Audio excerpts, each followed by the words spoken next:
परम सन्मानयोग गुरुरू गुरु खालसा साध संगत जी। वाहिगुरु जी का खालसा वाहिगुरु जी की फतेह। श्री गुरु नानक देव जी के घर के सारे मसंद वड्डे धनी हो के हंकारी हो गए हैं। ना आदब करते हैं अते ना ही शरधा धारण करते हैं। होरना मनुखों वांग गुरु नूं समझते हैं। सारे सिखां वास्ते वड्डे दुखदायक हैं।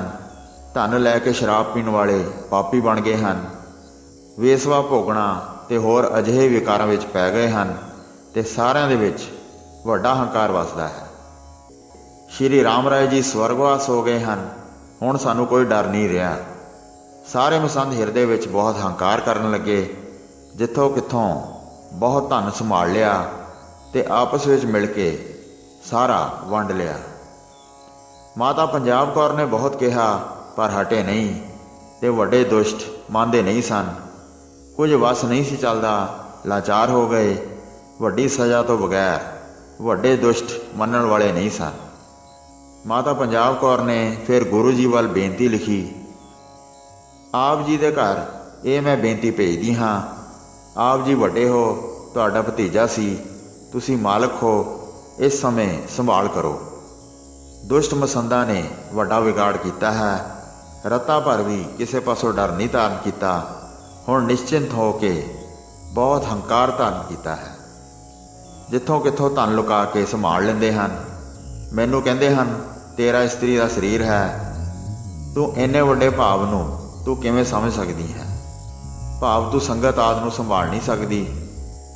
किरपा करके जे आप आओ, इन्हां ने जिहड़ा वड्डा पाप कीता है उसका इन्हां नूं फल दिओ। जे इन्हां नूं उचित दंड ना पाया तो उल्टा सारे मिल के हंकार वधाउणगे। फिर ये सारे अपने भौं दीआं किरतां करनगे ते वस्तां लुका के धरी जाणगे। हुण तुहाडे बगैर साडा कोई नहीं है। इस दुख के समुंदर तो साडा उद्धार करो।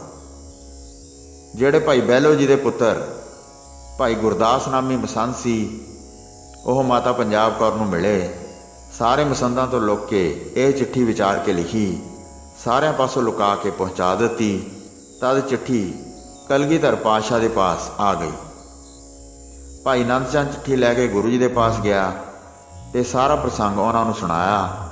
माता पंजाब कौर वालों भेजे मनुख नूं भी पास बुलाया तो उस पासों सारा वरतांत पुछया। माता पंजाब कौर सारिਆਂ नूं बहुत बार वरजती रही, पर वह ना मन्ने ते मिल के शरीर नूं साड़ दिता। भै तो निडर हो के मन भौंदी करते हैं ते धन की चोरी करके अपने अपने पास रखते हैं। एक भाई गुरदास मसंद कुछ को आग्या अनुसार है, होर साडे वड्डे हंकारी विगड़े हुए हैं। हुण तुहाडी सहायता चाहुंदे हैं।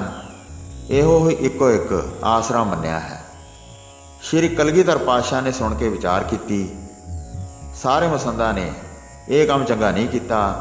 ਜਿਹੜੇ श्री राम राय जी तो नहीं डरते सन, ਉਹ ਹੁਣ क्यों ना बुरा कारज करनगे। जद कद सिੱਖੀ रीत ਨੂੰ ਵਿਗਾੜਦੇ ਹਨ ਤੇ ਸਿੱਖਾਂ ਨੂੰ ਤਾੜਨਾ ਕਰਕੇ ਉਹਨਾਂ ਦਾ ਅਨਾਦਰ ਕਰਦੇ ਹਨ। ਇਹਨਾਂ ਦੇ ਜਦ ਮੂਲ ਨੂੰ ਨਹੀਂ ਉਖਾੜਾਂਗੇ ਤਦ ਤੱਕ ਸਤ ਸੰਗਤ ਸੁਖ ਪ੍ਰਾਪਤ ਨਹੀਂ ਕਰੇਗੀ। ਇਸ ਤਰ੍ਹਾਂ ਗੁਰੂ ਜੀ ਨੇ ਹਿਰਦੇ ਵਿੱਚ ਵਿਚਾਰ ਕੀਤੀ ਤੇ ਉਹਨਾਂ ਨੇ ਚਿੱਠੀ ਲਿਖਣ ਵਾਸਤੇ ਉਚਾਰਨ ਕੀਤਾ। ਜਿੱਥੇ ਕਿੱਥੇ ਤੁਹਾਡੇ ਮਸੰਦ ਹਨ उन्होंने सारिਆਂ ਨੂੰ चिट्ठी लिख के अपने पास बुलाओ। सारिਆਂ ਨੂੰ लिखो कि तुसी चल के आओ तो गुरु घर तो अपने सरोपे प्राप्त करो। फिर अपने अपने स्थानों पर चले जाओ। उन्होंने भेद ना दिओ ताकि वह पछाण ना लैण। जब सारे आके मिलणगे तो साढ़े पास खबर पहुँचा दिओ। तुरंत चढ़ के आ जावांगे तो उन्होंने चंगी तरह सुधारांगे। जिवें जायज़ होवेगा उस तरह ही करन बारे विचारांगे। इस तरह लिख के धीरज देण वास्ते चिट्ठी किसी देर तो बगैर भेज दी। चिट्ठी ले जाण वाला भाई गुरदास जी के पास पहुँच गया। उन्होंने बहुत छुपा के चिट्ठी पढ़ी। जाके माता पंजाब कौर नूं समझाया। गुरु जी आके सब उपा कर देणगे। जिन्ने भी दुष्ट मसंद पास सन, गुरु सपुत्र भाव श्री राम राय जी की पत्नी ने उन्हां सब नूं बुला लिया। भाई गुरदास सहित सब नूं कहा, इस तरह रीति करन दी मेरी अभिलाषा है। जिन्ने भी गुरु घर दे मसंद हैं ਉਹ ਸਾਰੇ ਹੀ ਇਸ ਸਮੇਂ ਇੱਥੇ ਪਹੁੰਚਣ। ਸਭ ਜਗ੍ਹਾ ਹੁਕਮਨਾਮੇ ਲਿਖ ਕੇ ਭੇਜ ਦਿੱਤੇ। ਹੁਕਮ ਪੜ੍ਹ ਸਾਰੇ ਚੱਲ ਕੇ ਆ ਗਏ। ਆਪਣੇ ਮਨ ਵਿੱਚ ਬਹੁਤ ਪ੍ਰਸੰਨ ਹੋਏ ਕਹਿੰਦੇ ਸਨ, ਸਾਡੇ ਬਗੈਰ ਕਿਵੇਂ ਗੁਰੂ ਬਣ ਸਕਦਾ ਹੈ। ਇਸ ਕਰਕੇ ਹੁਣ ਸਾਡੀ ਖਾਤਰ ਕਰਨਗੇ, ਕਿਉਂ ਨਾ ਉੱਤਮ ਸਰੋਪੇ ਲਈਏ। ਦੇਸ਼ਾਂ ਵਿਦੇਸ਼ਾਂ ਤੋਂ ਇਕੱਠੇ ਹੋ ਕੇ ਛੋਟੇ ਵੱਡੇ ਸਾਰੇ ਮਸੰਦ ਆਏ। ਸ਼੍ਰੀ ਰਾਮ ਰਾਏ ਜੀ ਦੇ ਡੇਰੇ ਵਿੱਚ ਬਹੁਤ ਭੀੜ ਹੋ ਗਈ। ਸਾਰੇ ਆਪਸ ਵਿੱਚ ਪ੍ਰੀਤ ਵਧਾ ਕੇ ਮਿਲਦੇ ਸਨ। ਫਿਰ ਮਾਤਾ ਪੰਜਾਬ ਕੌਰ ਨੇ ਸਭ ਤੋਂ ਲੁਕਾ ਕੇ ਜਿੰਨੀਆਂ ਵੀ ਗੱਲਾਂ ਸਨ ਇੱਕ ਚਿੱਠੀ ਵਿੱਚ ਲਿਖ ਕੇ ਗੁਰੂ ਜੀ ਨੂੰ ਭੇਜ ਦਿੱਤੀ। ਸਾਰੇ ਦੁਸ਼ਟ ਮਸੰਦ ਆ ਕੇ ਮਿਲ ਪਏ ਹਨ। ਧਨ ਪ੍ਰਾਪਤ ਹੋਣ ਕਰਕੇ ਬਹੁਤ ਪ੍ਰਸੰਨ ਹਨ। ਕਿਸੇ ਦੇਰ ਤੋਂ ਬਗੈਰ ਆਪ ਜੀ ਚੱਲ ਕੇ ਆ ਜਾਓ ਤੇ ਆਪਣੀ ਬੁੱਧੀ ਦੇ ਬਲ ਨਾਲ ਸਾਰੇ ਯਤਨ ਬਣਾਓ। ਇੱਕ ਆਪ ਜੀ ਦਾ ਹੀ ਆਸਰਾ ਹੈ। ਇਸ ਸਮੇਂ ਮੇਰਾ ਕੋਈ ਹੋਰ ਨਹੀਂ ਹੈ। 10ਵੇਂ ਪਾਤਸ਼ਾਹ ਸ਼੍ਰੀ ਗੁਰੂ ਗੋਬਿੰਦ ਸਿੰਘ ਸਾਹਿਬ ਜੀ ਮਹਾਰਾਜ ਜੀ ਨੇ ਮਾਤਾ ਪੰਜਾਬ ਕੌਰ ਜੀ ਦੀ ਚਿੱਠੀ ਪੜ੍ਹ ਕੇ ਤੁਰੰਤ ਤਿਆਰੀ ਕਰ ਲਈ। ਭਾਈ ਆਨੰਦ ਚੰਦ ਨੇ ਵੀ ਹਥਿਆਰ ਧਾਰਨ ਕਰ ਲਏ ਤੇ ਇੱਕ ਬਲਵਾਨ ਘੋੜੇ ਉੱਤੇ ਸਵਾਰ ਹੋ ਗਏ। ਨਾਲ 500 ਹੋਰ ਸੈਨਾ ਸੀ, ਜਿਸ ਨੂੰ ਨਾਲ ਲੈ ਕੇ ਸੋਢੀ ਕੁਲ ਦੇ ਸ਼੍ਰੋਮਣੀ ਚੱਲ ਪਏ। ਗੁਰੂ ਜੀ ਸ਼ਾਮ ਨੂੰ ਸ਼੍ਰੀ ਰਾਮ ਰਾਏ ਜੀ ਦੇ ਡੇਰੇ ਵਿਖੇ ਪਹੁੰਚ ਗਏ। ਅੱਗੇ ਮਾਤਾ ਪੰਜਾਬ ਕੌਰ ਨੇ ਸਾਰੀ ਤਿਆਰੀ ਕੀਤੀ ਹੋਈ ਸੀ। ਭਾਰੀ ਸੈਨਾ ਦੇ ਆਉਣ ਬਾਰੇ ਜਾਣ ਕੇ ਤਿਆਰੀ ਕਰਦੇ ਰਹੇ। ਘਾਹ ਤੇ ਦਾਣੇ ਬਹੁਤ ਇਕੱਠੇ ਕੀਤੇ ਹੋਏ ਸਨ। ਸਭ ਥਾਈਂ ਆਪਣੇ ਸੇਵਕਾਂ ਨੂੰ ਸੁਚੇਤ ਕਰ ਦਿੱਤਾ। ਸਾਰੇ ਮਸੰਦ ਹਿਰਦੇ ਵਿੱਚ ਚਿੰਤਾ ਕਰਦੇ ਹਨ, ਸਾਡੇ ਵਾਸਤੇ ਇਹਨਾਂ ਦਾ ਮੇਲ ਹੋਣਾ ਚੰਗਾ ਨਹੀਂ। ਮਿਲ ਕੇ ਵਿਚਾਰ ਕੇ ਉਚਾਰਨ ਕਰਦੇ ਸਨ, ਸ਼੍ਰੀ ਰਾਮ ਰਾਏ ਜੀ ਦੇ ਮਰਨ ਤੇ ਅਫਸੋਸ ਕਰਨ ਵਾਸਤੇ ਇਹਨਾਂ ਦਾ ਆਉਣਾ ਹੋਇਆ ਹੈ। ਇਹ ਇੱਥੇ ਜ਼ਿਆਦਾ ਦਿਨ ਨਹੀਂ ਠਹਿਰਨਗੇ। ਸ਼੍ਰੀ ਰਾਮ ਰਾਏ ਜੀ ਦੇ ਅਕਾਲ ਚਲਾਣੇ ਤੇ ਅਫਸੋਸ ਕਰਨ ਵਾਸਤੇ ਉਹਨਾਂ ਦਾ ਆਉਣਾ ਹੋਇਆ ਹੈ। ਇਹ ਇੱਥੇ ਜ਼ਿਆਦਾ ਦਿਨ ਨਹੀਂ ਠਹਿਰਨਗੇ। ਇਹਨਾਂ ਦੇ ਨਾਲ ਜਿਹੜੀ ਸੈਨਾ ਹੈ ਉਸ ਦਾ ਵੱਡਾ ਖਰਚਾ ਹੈ। ਇਸ ਤਰ੍ਹਾਂ ਮਸੰਦ ਆਪਸ ਵਿੱਚ ਮਿਲ ਕੇ ਕਹਿ ਰਹੇ ਸਨ। ਫਿਰ ਵੀ ਹਿਰਦੇ ਵਿੱਚ ਵੱਡੀ ਚਿੰਤਾ ਸੀ। ਜਦ ਸ਼੍ਰੀ ਕਲਗੀਧਰ ਜੀ ਜਾ ਕੇ ਪਹੁੰਚੇ ਤਾਂ ਕਈ ਅੱਗੋਂ ਆ ਕੇ ਮਿਲੇ। ਜਿੱਥੇ ਸੁੰਦਰ ਜਲ ਅਤੇ ਛਾਂ ਵੇਖੀ, ਸੈਨਾ ਸਹਿਤ ਗੁਰੂ ਜੀ ਨੇ ਉੱਥੇ ਡੇਰਾ ਕਰ ਲਿਆ। ਹਾਥੀ ਤੋਂ ਉਤਰ ਕੇ ਗੁਰੂ ਜੀ ਕੁਝ ਦੇਰ ਬੈਠੇ ਤੇ ਸ਼ੁਭ ਮਨੁੱਖਾਂ ਨੂੰ ਆਪਣੇ ਪਾਸ ਬੁਲਾਇਆ। ਸਾਰੇ ਸੂਰਬੀਰਾਂ ਨੂੰ ਭਲੀ ਪ੍ਰਕਾਰ ਬਾਹਰ ਬਿਠਾ ਦਿੱਤਾ ਤੇ ਆਪ ਗੁਰੂ ਜੀ ਦੇ ਘਰ ਦੇ ਅੰਦਰ ਪ੍ਰਵੇਸ਼ ਕਰ ਗਏ। ਪਰਦੇ ਪਿੱਛੇ ਮਾਤਾ ਪੰਜਾਬ ਕੌਰ ਜੀ ਬੈਠੇ ਸਨ। ਸਾਰੀ ਧਰਤੀ ਤੇ ਗਲੀਚੇ ਵਿਛਾ ਕੇ ਸੁੰਦਰ ਫਰਸ਼ ਤਿਆਰ ਕੀਤਾ ਹੋਇਆ ਸੀ।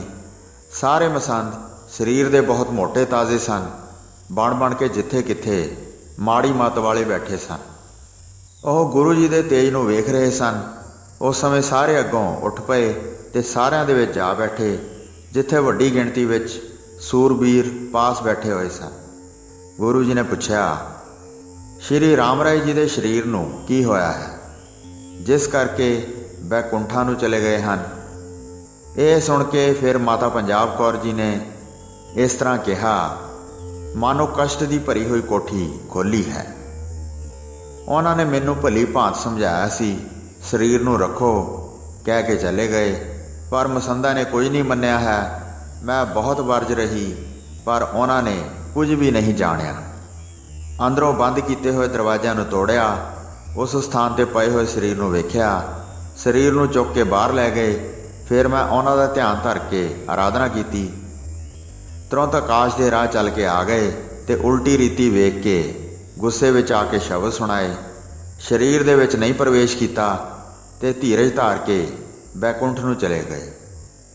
ਮਸੰਦਾਂ ਵੱਲ ਵੇਖ ਕੇ ਗੁਰੂ ਜੀ ਨੇ ਕਿਹਾ, ਇਹਨਾਂ ਦਾ ਕਿਹਾ ਤੁਸੀਂ ਕਿਉਂ ਨਹੀਂ ਮੰਨਿਆ ਹੈ? ਮਹਾਂਪੁਰਖਾਂ ਦੇ ਅਸਚਰਜ ਚਰਿੱਤਰ ਹੁੰਦੇ ਹਨ।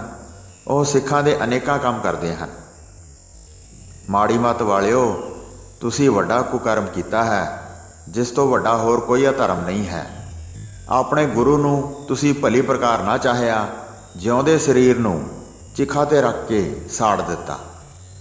ਗੁਰੂ ਜੀ ਦਾ ਪ੍ਰਤਾਪ ਵੇਖ ਕੇ ਮਸੰਦ ਚੁੱਪ ਰਹੇ ਤੇ ਕਿਸੇ ਮਸੰਦ ਨੇ ਵੀ ਉੱਤਰ ਨਾ ਦਿੱਤਾ। ਫਿਰ ਗੁਰੂ ਜੀ ਨੇ ਧੀਰਜ ਨਾਲ ਬਚਨ ਕਹੇ ਤਾਂ ਕਿ ਡਰਦੇ ਮਾਰੇ ਇਹ ਮਸੰਦ ਭੱਜ ਹੀ ਨਾ ਜਾਣ। ਚਲੋ ਜੋ ਹੋਣੀ ਸੀ ਉਹ ਹੋ ਗਈ। ਹੁਣ ਸੁਚੇਤ ਰਹੋ ਤੇ ਇਸ ਘਰ ਦੀ ਕਈ ਵਿਧੀਆਂ ਅਨੁਸਾਰ ਸੰਭਾਲ ਕਰੋ। ਗੁਰੂ ਜੀ ਨੇ ਮਸੰਦਾਂ ਦੀ ਵੱਡੀ ਭੀੜ ਵੇਖੀ, ਜਿੱਥੇ ਕਿੱਥੇ ਹਜ਼ਾਰਾਂ ਦੀ ਗਿਣਤੀ ਵਿੱਚ ਬੈਠੇ ਸਨ। ਸ਼੍ਰੀ ਕਲਗੀਧਰ ਜੀ ਚੱਲ ਕੇ ਆਪਣੇ ਡੇਰੇ ਆ ਗਏ ਤੇ ਉਸ ਸਮੇਂ ਵਿਸ਼ਰਾਮ ਕਰਦੇ ਰਹੇ। ਫਿਰ ਮਾਤਾ ਪੰਜਾਬ ਕੌਰ ਨੇ ਆਪਣੇ ਸੇਵਕ ਨੂੰ ਭੇਜਿਆ ਤੇ ਘਾਹ ਤੇ ਦਾਣੇ ਸਭ ਗੁਰੂ ਜੀ ਦੇ ਡੇਰੇ ਭੇਜੇ। ਕਈ ਪ੍ਰਕਾਰ ਦੀ ਸੇਵਾ ਕਰਵਾਈ। ਸਮੂਹ ਮਨੁੱਖ ਬਹੁਤ ਪਦਾਰਥ ਲੈ ਲੈ ਪਹੁੰਚੇ। ਸੁੱਖ ਨਾਲ ਸੌਂ ਕੇ ਰਾਤ ਬਤੀਤ ਕੀਤੀ ਤੇ ਸਵੇਰੇ ਉੱਠ ਕੇ ਸ਼ੌਚ ਇਸ਼ਨਾਨ ਕੀਤਾ। ਕੁਝ ਦਿਨ ਚੜ੍ਹਨ 'ਤੇ ਗੁਰੂ ਜੀ ਤਿਆਰ ਹੋ ਕੇ ਮਾਮਾ ਕਿਰਪਾਲ ਜੀ ਆਦਿ ਸਾਥੀਆਂ ਨੂੰ ਨਾਲ ਲੈ ਕੇ ਸਵਾਮੀ ਗੁਰੂ ਜੀ ਘਰ ਦੇ ਅੰਦਰ ਪਹੁੰਚ ਗਏ। ਉੱਥੇ ਬਹੁਤ ਮਸੰਦਾਂ ਨੇ ਸਭਾ ਲਾਈ ਹੋਈ ਸੀ। ਉਹਨਾਂ ਵਿੱਚ ਬਹੁਤ ਫਕੀਰ ਵੀ ਬੈਠੇ ਹੋਏ ਸਨ, ਜਿਨ੍ਹਾਂ ਦੇ ਸਿਰਾਂ ਦੇ ਉੱਤੇ ਉੱਚੇ ਕੁੱਲੇ ਸਨ। ਪਰਦੇ ਪਿੱਛੇ ਮਾਤਾ ਪੰਜਾਬ ਕੌਰ ਜੀ ਬੈਠੇ ਸਨ। ਸਤਿਗੁਰੂ ਜੀ ਵੀ ਬਹੁਤ ਮਨੁੱਖਾਂ ਨੂੰ ਲੈ ਕੇ ਉੱਥੇ ਪਹੁੰਚ ਗਏ। ਸਾਰਿਆਂ ਨੇ ਉੱਠ ਕੇ ਸਨਮਾਨ ਨਾਲ ਬਿਠਾਏ। ਸਾਰੇ ਮਸੰਦ ਹਿਰਦੇ ਵਿੱਚ ਬੜਾ ਡਰ ਉਪਜਾ ਕੇ ਵੇਖ ਰਹੇ ਸਨ। ਉਸ ਸਮੇਂ ਗੁਰੂ ਜੀ ਨੇ ਬਹੁਤ ਕੀਮਤੀ ਸਫੇਦ ਦੁਸ਼ਾਲੇ ਦੇ ਨਾਲ ਬਹੁਤ ਧਨ ਲਿਆ। ਦਇਆ ਰਾਮ ਪੁਰੋਹਿਤ ਨੇ ਉੱਠ ਕੇ ਦੁਸ਼ਾਲਾ ਅਤੇ ਧਨ ਆਪਣੇ ਹੱਥ ਵਿੱਚ ਲਿਆ ਤੇ ਜਾ ਕੇ ਮਾਤਾ ਪੰਜਾਬ ਕੌਰ ਨੂੰ ਦੇ ਦਿੱਤਾ। ਮਾਤਾ ਪੰਜਾਬ ਕੌਰ ਨੇ ਦੁਸ਼ਾਲੇ ਨੂੰ ਲੈ ਕੇ ਤੁਰੰਤ ਆਪਣੇ ਸਿਰ 'ਤੇ ਰੱਖਿਆ ਤੇ ਬੰਦਨਾ ਕੀਤੀ, ਭਾਵ ਵੱਡਾ ਜਾਣਿਆ। ਫਿਰ ਭਾਈ ਆਨੰਦ ਚੰਦ ਨੂੰ ਆਪਣੇ ਪਾਸ ਬੁਲਾ ਲਿਆ ਤੇ ਆਪਣੇ ਸਾਰੇ ਸੰਕਟ ਬਾਰੇ ਸੁਣਾਇਆ। ਮਸੰਦਾਂ ਦਾ ਕੁਝ ਇਲਾਜ ਕਰੋ, ਹੁਣ ਹੋਰ ਦੇਰ ਨਹੀਂ ਕਰਨੀ ਚਾਹੀਦੀ ਹੈ। ਉਸ ਸਮੇਂ ਭਾਈ ਦਇਆ ਰਾਮ ਜੀ ਬੋਲੇ, ਸਤਿਗੁਰੂ ਜੀ ਦੀ ਵੀ ਇਸ ਤਰ੍ਹਾਂ ਮਰਜ਼ੀ ਹੈ। ਕਨਾਤ ਤਾਣ ਕੇ ਸਾਰੇ ਪਾਸੇ ਬੰਦ ਕਰ ਦਿਓ ਤਾਂ ਕਿ ਪ੍ਰਗਟ ਰੂਪ ਵਿੱਚ ਕੋਈ ਵੀ ਨਾ ਜਾਣ ਸਕੇ। ਦਰਵਾਜ਼ੇ ਉੱਤੇ ਸੂਰਬੀਰ ਸਾਵਧਾਨ ਰਹਿਣ ਤੇ ਕੇਵਲ ਇੱਕ ਇੱਕ ਮਸੰਦ ਅੰਦਰ ਜਾ ਸਕੇ। ਸਰੋਪੇ ਦੇਣ ਦਾ ਬਹਾਨਾ ਕਰਕੇ ਇਸ ਤਰ੍ਹਾਂ ਸਭ ਨੂੰ ਵੱਖ-ਵੱਖ ਕਰਕੇ ਬੁਲਾ ਲਓ। ਉਹਨਾਂ ਦੇ ਹੱਥ ਪੈਰ ਬੰਨ੍ਹ ਕੇ ਤੇ ਅੰਦਰ ਕੋਠੜੀ ਵਿੱਚ ਸੁੱਟ ਦਿਓ। ਬਾਅਦ ਵਿੱਚ ਜਿਸ ਪ੍ਰਕਾਰ ਵੀ ਮਨ ਭਾਵੇ, ਜੋ ਹੰਕਾਰੀ ਹੋਏ ਹਨ ਉਹਨਾਂ ਨੂੰ ਸਜ਼ਾਵਾਂ ਦਿਓ। ਇਸ ਪ੍ਰਕਾਰ ਸਲਾਹ ਗੁਰੂ ਜੀ ਨੇ ਰਾਤ ਨੂੰ ਕੀਤੀ ਹੈ। ਇੱਕ ਇੱਕ ਨੂੰ ਫੜਨਾ ਸ਼ੁਭ ਸਮਝਿਆ ਹੈ। ਸਵੇਰ ਹੁੰਦਿਆਂ ਹੀ ਤਿਆਰੀ ਕਰੋ, ਹੁਣ ਦੇਰ ਕਰਨੀ ਚੰਗੀ ਨਹੀਂ। ਇਹ ਸੁਣ ਕੇ ਮਾਤਾ ਪੰਜਾਬ ਕੌਰ ਨੇ ਆਪਣਾ ਹਿੱਤ ਵੇਖ ਕੇ ਕਿਹਾ, ਜਿਵੇਂ ਗੁਰੂ ਜੀ ਨੇ ਸਲਾਹ ਬਣਾਈ ਹੈ ਉਹ ਮੇਰੇ ਚਿੱਤ ਨੂੰ ਚੰਗੀ ਲੱਗੀ ਹੈ। ਬਹੁਤ ਯੋਧੇ ਸਮਝ ਕੇ ਸਵੇਰੇ ਆਉਣ 'ਤੇ ਇਹਨਾਂ ਨੂੰ ਫੜਨ ਦੀ ਵਿਉਂਤ ਬਣਾਉਣ। ਮੇਰੀ ਆਗਿਆ ਅਨੁਸਾਰ ਬਹੁਤ ਥੋੜ੍ਹੇ ਮਨੁੱਖ ਹਨ। ਐਸਾ ਨਾ ਹੋਵੇ ਕਿ ਵੱਡਾ ਰੌਲਾ ਪੈ ਜਾਵੇ, ਫੜਨ ਵਿੱਚ ਕਿਤੇ ਗੱਲ ਵਿਗੜ ਨਾ ਜਾਵੇ, ਇਹ ਗੱਲ ਮਸੰਦਾਂ ਵਿੱਚ ਪ੍ਰਗਟ ਨਾ ਹੋ ਜਾਏ। ਇਸ ਪ੍ਰਕਾਰ ਚੰਗੀ ਸਲਾਹ ਕਰਕੇ ਅਤੇ ਸਤ ਸੰਗਤ ਦੇ ਵੱਡੇ ਹਿੱਤ ਕਰਕੇ ਗੁਰੂ ਜੀ ਮਸੰਦਾਂ ਵਿੱਚ ਬੈਠੇ ਰਹੇ ਤੇ ਉਹਨਾਂ ਨੇ ਅਨੇਕ ਪ੍ਰਕਾਰ ਗੱਲਾਂ ਕਹੀਆਂ। 4 ਘੜੀਆਂ ਬਾਅਦ ਉੱਠਣਾ ਚਾਹੁੰਦੇ ਸਨ ਤਾਂ ਭਾਈ ਦਇਆ ਰਾਮ ਪਾਸ ਚੱਲ ਕੇ ਆਇਆ। ਭਾਈ ਆਨੰਦ ਚੰਦ ਨੂੰ ਫਿਰ ਨਾਲ ਲੈ ਕੇ ਫਿਰ ਗੁਰੂ ਜੀ ਸੂਰਬੀਰਾਂ ਸਹਿਤ ਕਹਿਣ ਲੱਗੇ। ਸਾਰਿਆਂ ਦੇ ਵਿੱਚ ਇਹ ਗੱਲ ਸੁਣਾ ਦਿੱਤੀ। ਸਾਰੇ ਸਰੋਪੇ ਇਕੱਠੇ ਕੀਤੇ ਹਨ। ਸਵੇਰ ਹੁੰਦਿਆਂ ਹੀ ਆ ਕੇ ਦੇਵਾਂਗੇ ਤੇ ਫਿਰ ਆਪਣੇ ਆਪਣੇ ਦੇਸ਼ਾਂ ਨੂੰ ਭੇਜ ਦਿਆਂਗੇ। ਕਈ ਚਤੁਰ ਮਸੰਦਾਂ ਨੇ ਜਾਣ ਲਿਆ, ਫਿਰ ਵੀ ਉਹਨਾਂ ਨੇ ਕਿਸੇ ਨਾਲ ਕੋਈ ਗੱਲ ਨਾ ਕੀਤੀ। ਮੂਰਖਾਂ ਨੇੜੇ ਬਿਪਤਾ ਆ ਗਈ ਸੀ। ਗੁਰੂ ਜੀ ਮਾਰ ਦੇਣਗੇ, ਕੋਈ ਵੀ ਬਚਾ ਨਹੀਂ ਸਕੇਗਾ। ਸਭ ਪ੍ਰਕਾਰ ਸੇਵਾ ਅਤੇ ਖਬਰਸਾਰ ਲਈ ਜਾ ਰਹੀ ਸੀ। ਮਾਤਾ ਪੰਜਾਬ ਕੌਰ ਜੀ ਸ੍ਰੇਸ਼ਟ ਮਤ ਕਰਕੇ ਕਹਿ ਸੇਵਾ ਕਰਵਾ ਰਹੇ ਸਨ। ਉਹ ਦਿਨ ਫਿਰ ਬਤੀਤ ਕੀਤਾ, ਜਿਵੇਂ ਚਿੱਤ ਵਿੱਚ ਧਾਰਨ ਕੀਤਾ ਸੀ ਉਸ ਤਰ੍ਹਾਂ ਉਪਾਅ ਕਰਨਗੇ। ਫਿਰ ਫਰਸ਼ ਤਿਆਰ ਕਰਨ ਵਾਲਿਆਂ ਨੂੰ ਕਿਹਾ, ਬਣਾ ਕੇ ਇੱਕ ਕਨਾਤ ਤਾਣੋ, ਦੂਰ ਦੂਰ ਤੱਕ ਥਾਂ ਘੇਰ ਲਵੋ ਤੇ ਕੋਈ ਵੀ ਅੰਦਰ ਨਾ ਜਾ ਸਕੇ। ਉੱਥੇ ਬਹੁਤ ਕੜਾਹੇ ਧਰਵਾਏ ਤੇ ਵਿਸ਼ਾਲ ਤੇਲ ਨਾਲ ਭਰਵਾ ਲਏ। ਬਹੁਤ ਮਨੁੱਖਾਂ ਵਾਸਤੇ ਬੰਦੋਬਸਤ ਕੀਤਾ ਤੇ ਕਿਸੇ ਨੂੰ ਅੰਦਰ ਪ੍ਰਵੇਸ਼ ਨਾ ਹੋਣ ਦਿੱਤਾ। ਬਹੁਤ ਬਾਲਣ ਮੰਗਵਾ ਕੇ ਧਰਵਾ ਲਿਆ ਤੇ ਰੱਸਿਆਂ ਦੀਆਂ ਬਹੁਤ ਪੰਡਾਂ ਮੰਗਵਾਈਆਂ। ਇਹ ਰਾਤ ਸਮੇਂ ਸਾਰੀ ਤਿਆਰੀ ਕੀਤੀ। ਉਧਰ ਮਸੰਦ ਬਹੁਤ ਪ੍ਰਸੰਨ ਹੋ ਰਹੇ ਸਨ। ਸਵੇਰ ਹੁੰਦਿਆਂ ਹੀ ਸਰੋਪਾ ਲੈ ਕੇ ਆਪਣੀਆਂ ਆਪਣੀਆਂ ਸੰਗਤਾਂ ਵਿੱਚ ਚਲੇ ਜਾਵਾਂਗੇ। ਰਾਤ ਸਾਰਿਆਂ ਨੇ ਸੌਂ ਕੇ ਬਤੀਤ ਕੀਤੀ। ਸਵੇਰ ਹੋਣ 'ਤੇ ਸਾਰੇ ਉੱਠ ਪਏ। ਸ਼ੌਚ ਇਸ਼ਨਾਨ ਸਾਰਿਆਂ ਨੇ ਕੀਤਾ ਤੇ ਸਰੀਰ ਉੱਤੇ ਸੁੰਦਰ ਕੱਪੜੇ ਪਹਿਨ ਲਏ। ਸਤਿਗੁਰੂ ਜੀ ਨੇ ਵੀ ਬਸਤਰ ਸ਼ਸਤਰ ਸਜਾਏ ਤੇ ਮਾਮਾ ਜੀ ਨੂੰ ਨਾਲ ਲੈ ਕੇ ਚਲੇ ਗਏ। ਭਾਈ ਨੰਦ ਚੰਦ ਪੰਜੇ ਭਰਾਵਾਂ ਅਤੇ ਭਾਈ ਦਇਆ ਰਾਮ ਨੇ ਸ਼ਸਤਰ ਧਾਰਨ ਕਰ ਲਏ। ਇਸ ਤਰ੍ਹਾਂ ਦੇ ਹੋਰ ਕਈ ਯੋਧੇ ਲੈ ਕੇ ਬੰਦੋਬਸਤ ਵਾਲੇ ਸਥਾਨ 'ਤੇ ਪਹੁੰਚ ਗਏ। ਬਾਕੀ ਸਾਰੀ ਸੈਨਾ ਸਾਵਧਾਨ ਕਰ ਦਿੱਤੀ ਤੇ ਸਾਰੇ ਦੁਆਰਾਂ ਵਾਲੇ ਸਥਾਨਾਂ 'ਤੇ ਟਿਕਾ ਦਿੱਤੀ। ਸਤਿਗੁਰੂ ਜੀ ਦੇ ਨੇੜੇ ਪੜਦਾ ਕਰਕੇ ਤੇ ਮਾਤਾ ਪੰਜਾਬ ਕੌਰ ਵੀ ਉਸ ਸਮੇਂ ਖਲੋ ਗਏ। ਭਾਈ ਬਹਿਲੋ ਜੀ ਦੇ ਪੁੱਤਰ ਭਾਈ ਗੁਰਦਾਸ ਜੀ ਨੂੰ ਬੁਲਾ ਕੇ ਪਾਸ ਬਿਠਾ ਦਿੱਤਾ। ਇਸ ਤੋਂ ਉਪਰੰਤ ਹੋਰ ਜਿੰਨੇ ਵੀ ਆਗਿਆ ਅਨੁਸਾਰ ਸਨ ਉਹਨਾਂ ਸਭ ਨੂੰ ਪਾਸ ਬੁਲਾ ਲਿਆ। ਫੜਨ ਵਾਸਤੇ ਕੁਝ ਬਲਵਾਨ ਸੂਰਬੀਰ ਬੁਲਾ ਕੇ ਪਾਸ ਰੱਖੇ। ਇਸ ਤਰ੍ਹਾਂ ਸਰਬ ਪ੍ਰਕਾਰ ਤਕੜਾਈ ਕੀਤੀ। ਜਿਸ ਮਸੰਦ ਦੀ ਸਭ ਵਿੱਚ ਵਡਿਆਈ ਹੈ, ਸੇਵਕ ਨੂੰ ਭੇਜ ਕੇ ਉਸ ਨੂੰ ਸਭ ਤੋਂ ਪਹਿਲਾਂ ਬੁਲਾਓ ਤੇ ਸਰੋਪਾ ਦੇਣ ਵਾਸਤੇ ਬਚਨ ਕਰੋ। ਮਸੰਦ ਇਹ ਸੁਣ ਕੇ ਆਨੰਦ ਧਾਰ ਕੇ ਉੱਥੇ ਪਹੁੰਚ ਗਿਆ ਜਿੱਥੇ ਕਲਗੀਧਰ ਜੀ ਬੈਠੇ ਸਨ। ਜਦ ਆ ਕੇ ਪਾਸ ਖਲੋ ਗਿਆ ਤਦ ਗੁਰੂ ਜੀ ਨੇ ਸੂਰਮਿਆਂ ਨੂੰ ਇਸ਼ਾਰਾ ਕੀਤਾ। ਉਹਨਾਂ ਨੇ ਫੜ ਲਿਆ ਤੇ ਸਿਰ ਤੋਂ ਪੱਗ ਲਾਹ ਲਈ ਤੇ ਹੱਥ ਪੈਰ ਰੱਸਿਆਂ ਨਾਲ ਚੰਗੀ ਤਰ੍ਹਾਂ ਜੋੜ ਲਏ। ਉਸ ਤਰ੍ਹਾਂ ਹੀ ਦੂਸਰੇ ਮਸੰਦ ਨੂੰ ਬੁਲਾਇਆ, ਹੱਥ ਪੈਰ ਜੋੜ ਕੇ ਪਹਿਲੇ ਦੇ ਪਾਸ ਹੀ ਸੁੱਟ ਦਿੱਤਾ, ਡਰਾ ਕੇ ਉਸ ਨੂੰ ਬੋਲਣ ਨਾ ਦਿੱਤਾ ਤੇ ਉਸ ਨੂੰ ਕੋਠੜੀ ਵਿੱਚ ਬਿਠਾ ਦਿੱਤਾ। ਫਿਰ ਤੀਸਰੇ ਨੂੰ ਬੁਲਾ ਲਿਆ, ਉਸ ਨੂੰ ਵੀ ਹੱਥ ਪੈਰ ਬੰਨ੍ਹ ਕੇ ਬਿਠਾ ਦਿੱਤਾ।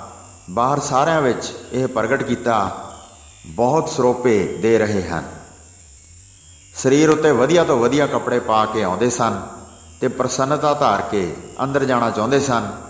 1 2 3 ਮਿਲ ਕੇ ਨੇੜੇ ਗਏ, ਫੜ ਕੇ ਅੰਦਰ ਸੁੱਟ ਦਿੰਦੇ ਸਨ। ਅਨੇਕਾਂ ਹੀ ਅੰਦਰ ਪ੍ਰਵੇਸ਼ ਕਰ ਰਹੇ ਸਨ, ਪਰ ਵਾਪਸ ਕੋਈ ਇੱਕ ਵੀ ਨਹੀਂ ਸੀ ਨਿਕਲਦਾ। ਸਾਰੇ ਬੰਨ ਕੇ ਕੋਠੜੀਆਂ ਵਿੱਚ ਸੁੱਟ ਦਿੱਤੇ। ਸੂਰਮੇ ਪਾਸ ਖੜੇ ਹਨ, ਇਸ ਲਈ ਕਿਸੇ ਤਰ੍ਹਾਂ ਵੀ ਕੋਈ ਬੋਲ ਨਹੀਂ ਸੀ ਸਕਦਾ। ਜਦ ਫੜ ਕੇ ਮੁਸ਼ਕਾਂ ਕੱਸ ਕੇ ਡੇਗ ਦਿੰਦੇ ਸਨ ਤਦ ਹੋਰ ਫੜਨ ਬਾਰੇ ਸੋਚਦੇ ਸਨ। ਬਾਹਰ ਤੋਂ ਬਹੁਤ ਪ੍ਰਸੰਨ ਹੋ ਕੇ ਅੰਦਰ ਜਾਂਦੇ ਹਨ ਤੇ ਅੰਦਰ ਦਾਖਲ ਹੋਣ 'ਤੇ ਬੰਧਨ ਪੈ ਜਾਂਦੇ ਸਨ। ਜਦ 500 ਮਸੰਦ ਫੜੇ ਗਏ ਤਾਂ ਬਾਕੀਆਂ ਨੂੰ ਕੁਝ ਸ਼ੰਕਾ ਹੋਇਆ। ਤਦ ਸੂਰਮੇ ਸਾਵਧਾਨ ਹੋ ਕੇ ਸਾਰਿਆਂ ਦੇ ਪਾਸ ਪਹੁੰਚੇ ਤੇ ਇਹਨਾਂ ਨੂੰ ਜਾ ਕੇ ਕਿਹਾ, ਤੁਰੰਤ ਅੰਦਰ ਚਲੋ। ਘੇਰ ਕੇ ਸਭ ਅੰਦਰ ਕੀਤੇ ਤੇ ਰੱਸਿਆਂ ਨਾਲ ਬੰਨ੍ਹ ਕੇ ਉੱਥੇ ਧਰ ਦਿੱਤੇ। ਕਿੱਥੋਂ ਤੱਕ ਕਹੀਏ, ਉਸ ਸਮੇਂ 1100 ਮਸੰਦਾਂ ਨੂੰ ਫੜ ਲਿਆ। ਬਹੁਤ ਕੋਠੜੀਆਂ ਵਿੱਚ ਫੜ ਕੇ ਪਾਏ ਤੇ ਦਰਵਾਜ਼ੇ ਬੰਦ ਕਰਕੇ ਤਾਲੇ ਲਾ ਦਿੱਤੇ। ਜਦ ਗੁਰੂ ਜੀ ਨੇ ਇਹ ਜਾਣਿਆ ਕਿ ਅੱਧਾ ਦਿਨ ਚਲੇ ਗਿਆ ਹੈ ਤਾਂ ਉਹ ਉੱਠ ਕੇ ਚਲੇ ਗਏ। ਸੈਂਕੜੇ ਸੂਰਬੀਰਾਂ ਨੂੰ ਉੱਥੇ ਠਹਿਰਾਇਆ ਤੇ ਮਾਤਾ ਪੰਜਾਬ ਕੌਰ ਵੀ ਆਪਣੇ ਸਥਾਨ 'ਤੇ ਚਲੇ ਗਏ। ਪ੍ਰਸ਼ਾਦਾ ਛਕ ਕੇ ਗੁਰੂ ਜੀ ਨੇ ਵਿਸ਼ਰਾਮ ਕੀਤਾ ਤੇ ਇੱਕ ਸੁੰਦਰ ਸੇਜ 'ਤੇ ਲੇਟ ਗਏ। ਪਹਿਰ ਦਿਨ ਰਹਿੰਦਿਆਂ ਉੱਠ ਕੇ ਹੁਕਮ ਕੀਤਾ, ਮਸੰਦਾਂ ਨੂੰ ਮਹਾਨ ਤਾੜਨਾ ਕਰੋ। ਤਦ ਮਾਤਾ ਪੰਜਾਬ ਕੌਰ ਨੂੰ ਆਖਿਆ, ਬਦਲਾ ਲਓ ਜਿਵੇਂ ਤੁਹਾਡੀ ਅਭਿਲਾਸ਼ਾ ਹੈ। ਤਦ ਤੇਲ ਦੇ ਕੜਾਹੇ ਤਪਣ ਲੱਗੇ ਤੇ ਮਸੰਦਾਂ ਨੂੰ ਉਹਨਾਂ ਦੇ ਪਾਸ ਲਿਆਂਦਾ। ਤੇਲ ਦੇ ਕੜਛੇ ਭਰ ਉਹਨਾਂ ਦੇ ਸਿਰਾਂ ਵਿੱਚ ਪਾਏ। ਦੁੱਖ ਪਾ ਕੇ ਬਹੁਤ ਵਿਲਕਦੇ ਸਨ। ਕਿਸੇ ਨੂੰ ਬੈਂਤਾਂ ਦੀ ਮਾਰ ਪੈਂਦੀ ਸੀ, ਮਾਰ ਕੇ ਪ੍ਰਾਣ ਕੱਢ ਦਿੰਦੇ ਸਨ। ਵੱਡੇ ਮਸੰਦ ਵੱਡੇ ਅਪਰਾਧੀ ਸਨ, ਉਹ ਵੱਡੀ ਸਜ਼ਾ ਪਾ ਕੇ ਮਰ ਗਏ। ਰਾਤ ਦਿਨ ਵੱਡੀ ਤਾੜਨਾ ਕਰਦੇ ਸਨ। ਜਿਹੜੇ ਮਰ ਜਾਂਦੇ ਸਨ ਉਹਨਾਂ ਨੂੰ ਬਾਹਰ ਸੁੱਟ ਦਿੰਦੇ ਸਨ। ਕਈ ਦਿਨ ਗੁਰੂ ਜੀ ਨੇ ਉੱਥੇ ਡੇਰਾ ਰੱਖਿਆ। ਮਾਤਾ ਪੰਜਾਬ ਕੌਰ ਨੇ ਸਭ ਦੀ ਬਹੁਤ ਸੇਵਾ ਕੀਤੀ। ਬਾਰ ਕਹਿ ਕੇ ਗੁਰੂ ਜੀ ਦਾ ਮੁਕਾਮ ਕਰਵਾਉਂਦੇ ਸੀ, ਇਸ ਨੂੰ ਆਪਣਾ ਘਰ ਹੀ ਸਮਝੋ। ਮਸੰਦਾਂ ਨੂੰ ਸਜ਼ਾ ਦੇਣ ਬਾਰੇ ਕਿੱਥੋਂ ਤੱਕ ਕਹੀਏ, ਜਿਨ੍ਹਾਂ ਦੇ ਪ੍ਰਾਣ ਨਾਸ਼ ਕਰਕੇ ਮਾਰ ਦਿੱਤਾ ਸੀ। ਕੋਠੜੀਆਂ ਵਿੱਚੋਂ ਕੱਢ ਕੇ ਬਾਹਰ ਲਿਆਉਂਦੇ ਸਨ। ਤਪਦਾ ਹੋਇਆ ਤੇਲ ਉੱਪਰ ਪਾਉਂਦੇ ਸਨ। ਕਈਆਂ ਦੀਆਂ ਲੱਤਾਂ ਬੰਨ੍ਹ ਕੇ ਸਿਰ ਥੱਲੇ ਲਮਕਾ ਦਿੱਤੇ। ਬਹੁਤ ਚਾਬਕਾਂ ਮਾਰ ਖਤਮ ਕਰ ਦਿੱਤੇ। ਹੰਕਾਰੀਆਂ ਨੇ ਜੈਸਾ ਅਪਰਾਧ ਕੀਤਾ ਸੀ ਉਸ ਤਰ੍ਹਾਂ ਦਾ ਹੀ ਦੁੱਖ ਦੇ ਕੇ ਉਹਨਾਂ ਦੇ ਪ੍ਰਾਣ ਨਾਸ਼ ਕੀਤੇ। ਇਸ ਤਰ੍ਹਾਂ ਮਾਰਦਿਆਂ ਸਾਰੇ ਮਰ ਗਏ। ਮਹਾਪਾਪ ਕਰਕੇ ਕੋਈ ਵੀ ਬਚ ਨਾ ਸਕਿਆ। ਪਾਪੀ ਗੁਰੂ ਪੂਜਾ ਦਾ ਧਨ ਲੈ ਕੇ ਸ਼ਰਾਬ ਪੀਂਦੇ ਸਨ ਤੇ ਵੇਸਵਾ ਭੋਗਦੇ ਸਨ। ਸਿੱਖਾਂ ਦਾ ਭਾਰੀ ਅਨਾਦਰ ਕਰਦੇ ਸਨ। ਜਿਵੇਂ ਕਿਵੇਂ ਗਾਲਾਂ ਕੱਢ ਕੇ ਧਨ ਲੈਂਦੇ ਸਨ। ਬਾਅਦ ਵਿੱਚ ਗੁਰਾਂ ਦੀ ਬਰਾਬਰੀ ਚਾਹੁੰਦੇ ਸਨ ਤੇ ਕਹਿੰਦੇ ਸਨ, ਸਾਡੇ ਵਡਿਆਉਣ ਨਾਲ ਪੂਜਾ ਲੈਂਦੇ ਹਨ। ਸਾਡਾ ਕੀਤਾ ਹੋਇਆ ਹੀ ਗੁਰੂ ਬਣਿਆ ਹੈ। ਸਾਡੇ ਬਗੈਰ ਇਹਨਾਂ ਨੂੰ ਕੋਈ ਧਨ ਨਹੀਂ ਦਿੰਦਾ। ਇਸ ਪ੍ਰਕਾਰ ਦੇ ਹੰਕਾਰ ਨਾਲ ਆਫਰੇ ਹੋਏ ਸਨ। ਅਨੇਕਾਂ ਪਾਪਾਂ ਕਾਰਨ ਨੀਚ ਗਤੀ ਨਾਲ ਮਾਰੇ ਗਏ। ਜਿਹੜਾ ਵੀ ਫੜ ਲਿਆ ਉਹ ਫਿਰ ਛੁੱਟਿਆ ਨਹੀਂ। ਇਸ ਤਰ੍ਹਾਂ ਹੀ ਮਾਰਦਿਆਂ ਮਾਰਦਿਆਂ ਮਰ ਗਏ। ਜਿਹੜੇ ਮਸੰਦ ਮਾਤਾ ਪੰਜਾਬ ਕੌਰ ਅਨੁਸਾਰ ਸਨ, ਉਹਨਾਂ ਨੂੰ ਉਸ ਸਮੇਂ ਮਸੰਦੀ ਦੇ ਦਿੱਤੀ। ਦੇਸ਼ਾਂ ਵਿਦੇਸ਼ਾਂ ਵਿੱਚ ਉਹਨਾਂ ਨੂੰ ਭੇਜ ਦਿੱਤਾ, ਜਿੱਥੇ ਕਿੱਥੇ ਪਹੁੰਚ ਕੇ ਉਹ ਗੁਰੂ ਧਨ ਲੈ ਕੇ ਆਉਣ। ਇਸ ਤਰ੍ਹਾਂ ਸਾਰੇ ਮਸੰਦਾਂ ਦਾ ਸੁਧਾਰ ਕੀਤਾ ਅਤੇ ਮਾਤਾ ਪੰਜਾਬ ਕੌਰ ਨੂੰ ਦੁੱਖ ਰਹਿਤ ਕਰ ਦਿੱਤਾ। ਆਪਣੇ ਮਨ ਭਾਉ ਦੀ ਗੱਲ ਕਰਕੇ ਉਹ ਬਹੁਤ ਪ੍ਰਸੰਨ ਹੋਈ ਅਤੇ ਸਾਰੇ ਆਪਣੀ ਆਪਣੀ ਕਾਰ ਕਰਨ ਲੱਗ ਗਏ। ਫਿਰ ਕਲਗੀਧਰ ਪਾਤਸ਼ਾਹ ਜੀ ਨੇ ਤਿਆਰੀ ਕੀਤੀ, ਦੁਸ਼ਟ ਮਸੰਦ ਮਾਰ ਮਾਰ ਕੇ ਖਤਮ ਕਰ ਦਿੱਤੇ ਅਤੇ ਸਤਿਗੁਰੂ ਜੀ ਨੇ ਅੰਦਰ ਬੈਠ ਕੇ ਉਚਾਰਨ ਕੀਤਾ, ਹੁਣ ਤੁਹਾਡਾ ਮਨੋਰਥ ਪੂਰਾ ਹੋਇਆ ਹੈ। ਘਰ ਦਾ ਹੁਣ ਸੁੰਦਰ ਢੰਗ ਨਾਲ ਨਿਰਵਾਹ ਕਰੋ। ਮਾਤਾ ਪੰਜਾਬ ਕੌਰ ਜੀ ਨੇ ਬਹੁਤ ਬੇਨਤੀ ਕੀਤੀ, ਤੁਹਾਡੇ ਬਗੈਰ ਇਸ ਤਰ੍ਹਾਂ ਕੋਈ ਨਹੀਂ ਕਰ ਸਕਦਾ। ਆਪ ਵੱਡੇ ਹੋ, ਮੇਰਾ ਕਾਰਜ ਸੁਧਾਰਿਆ ਹੈ, ਮੇਰੀ ਸਭ ਪ੍ਰਕਾਰ ਦੀ ਚਿੰਤਾ ਖਤਮ ਕੀਤੀ ਹੈ। ਅੱਗੇ ਤੋਂ ਵੀ ਸਦਾ ਸੰਭਾਲਦੇ ਰਹੋ, ਮੇਰੇ ਵਿਧਵਾ ਦਾ ਕਾਰਜ ਨਿਭਾਉਂਦੇ ਰਹੋ। ਇਹ ਸੁਣ ਕੇ ਕਲਗੀਧਰ ਪਾਤਸ਼ਾਹ ਜੀ ਨੇ ਧੀਰਜ ਦਿੱਤਾ। ਆਪਣੀ ਮਰਜ਼ੀ ਅਨੁਸਾਰ ਹੁਣ ਸਭ ਕੁਝ ਕੀਤਾ ਹੈ, ਜਿਵੇਂ ਵੀ ਕਹੋਗੇ ਉਸ ਤਰ੍ਹਾਂ ਕਾਰਜ ਕਰਾਂਗੇ। ਸਾਰੇ ਹੁਣ ਡਰਦੇ ਰਹਿਣਗੇ, ਉਲਟਾ ਕਾਰਜ ਨਹੀਂ ਕਰਨਗੇ। ਇਸ ਪ੍ਰਕਾਰ ਕਹਿ ਕੇ ਗੁਰੂ ਜੀ ਉਸ ਸਮੇਂ ਉੱਠ ਖਲੋਤੇ। ਸ਼੍ਰੀ ਗੁਰੂ ਗੋਬਿੰਦ ਸਿੰਘ ਜੀ, ਜਿਨ੍ਹਾਂ ਦੀਆਂ ਬਾਹਾਂ ਬਹੁਤ ਲੰਮੀਆਂ ਹਨ, ਤਦ ਮਾਤਾ ਪੰਜਾਬ ਕੌਰ ਜੀ ਨੇ ਹੱਥ ਜੋੜ ਕੇ ਗੁਰੂ ਜੀ ਦੇ ਚਰਨ ਕਮਲਾਂ 'ਤੇ ਬੰਦਨਾ ਕੀਤੀ ਅਤੇ ਗੁਰੂ ਜੀ ਰੁਖਸਤ ਹੋ ਕੇ ਬਾਹਰ ਨੂੰ ਆ ਗਏ ਅਤੇ ਨਗਾਰਾ ਵਜਾ ਕੇ ਕੂਚ ਕਰ ਦਿੱਤਾ। ਗੁਰੂ ਜੀ ਸ਼੍ਰੀ ਪੌਂਟਾ ਸਾਹਿਬ ਵਿੱਚ ਪਹੁੰਚ ਗਏ। ਹਜ਼ਾਰਾਂ ਲੋਕ ਅੱਗੋਂ ਲੈਣ ਵਾਸਤੇ ਸ਼੍ਰੀ ਪੌਂਟਾ ਸਾਹਿਬ ਵਿਖੇ ਇਕੱਠੇ ਹੋਏ। ਵਾਹਿਗੁਰੂ ਜੀ ਕਾ ਖਾਲਸਾ, ਵਾਹਿਗੁਰੂ ਜੀ ਕੀ ਫਤਿਹ।